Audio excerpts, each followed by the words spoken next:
رویا ہے کب حسین کو جی بھر کے آدمی، اب تک یہ حق ہوا ہے ادا کم، بہت ہی کم۔ آیت اللہ صادق قاموسی جو حوزہ علمیہ نجف اشرف میں پڑھایا کرتے تھے، ان کو یہ سعادت حاصل ہوئی کہ مرجع کبیر آیت اللہ سید سعید الحکیم نے ان کے کفن پہ اپنے ہاتھوں سے 2 اشعار لکھے، اور اشعار لکھنے کے بعد کہا کہ یہ خوش بختی ان کے لیے نہیں بلکہ میرے لیے ہے کہ میں ان کے کفن پہ شعر لکھ رہا ہوں۔ آیت اللہ سید سعید الحکیم کی نظر میں ان کا مقام و مرتبہ صرف اس لیے تھا کہ یہ ہمیں حسین ابن علی کے سچے عزادار اور ان پہ گریہ کرنے والے تھے۔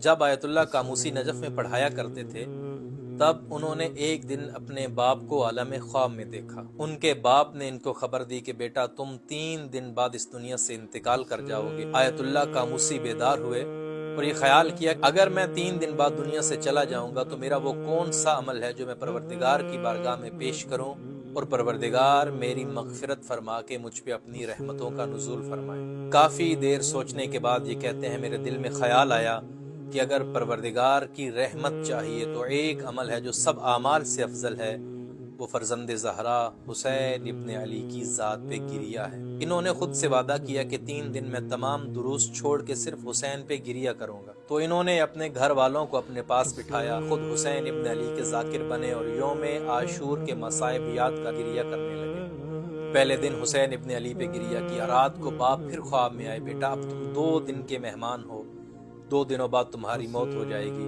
دوسرے دن بھی وہی عمل کیا، اپنے گھر والوں کو بٹھا کے حسین ابن علی کے مصائب کا تذکرہ گریہ کیا۔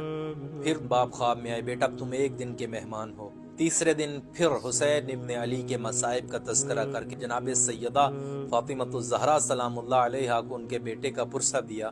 تیسری رات باپ خواب میں آئے اور کہا بیٹا صبح تمہارا انتقال ہو جائے گا۔ جب بیدار ہوئے تو اس حیرت میں تھے کہ ابھی میں زندہ ہوں، میرا انتقال نہیں ہوا۔ سارا دن یہی سوچتے رہے، حسین ابن علی پہ گریہ کرتے رہے۔ رات کو باپ پھر خواب میں آئے اور انہوں نے اپنے باپ سے سوال کیا کہ آپ نے تو کہا تھا میں 3 دنوں بعد انتقال کر جاؤں گا، مگر میں تو آج چوتھے دن بھی زندہ ہوں، اس کی کیا حقیقت ہے؟ تو ان کے باپ نے کہا کہ واقعاً تم نے 3 دن بعد انتقال کر جانا تھا، لیکن ان 3 دنوں میں تم نے ایسا عمل انجام دیا ہے، پروردگار نے تمہاری موت کو ٹال کے تمہاری زندگی 30 برس بڑھا دی۔ کہا بابا میرے کون سے عمل نے میری زندگی بڑھائی ہے؟ کہا یہ جو 3 دن تم حسین ابن علی پہ گریہ کرتے رہے ہو، بنت پیمبر کی ذات کو پرسہ دیتے رہے ہو، پروردگار کو یہ عمل اتنا پسند آیا ہے کہ اس نے تمہاری زندگی میں اضافہ کر دیا۔ میں اپنے تمام دیکھنے والوں سے گزارش کروں گا زندگی میں جو پریشانی بھی ہے اس کا ایک ہی حل ہے، حسین ابن علی پہ گریہ کیجیے۔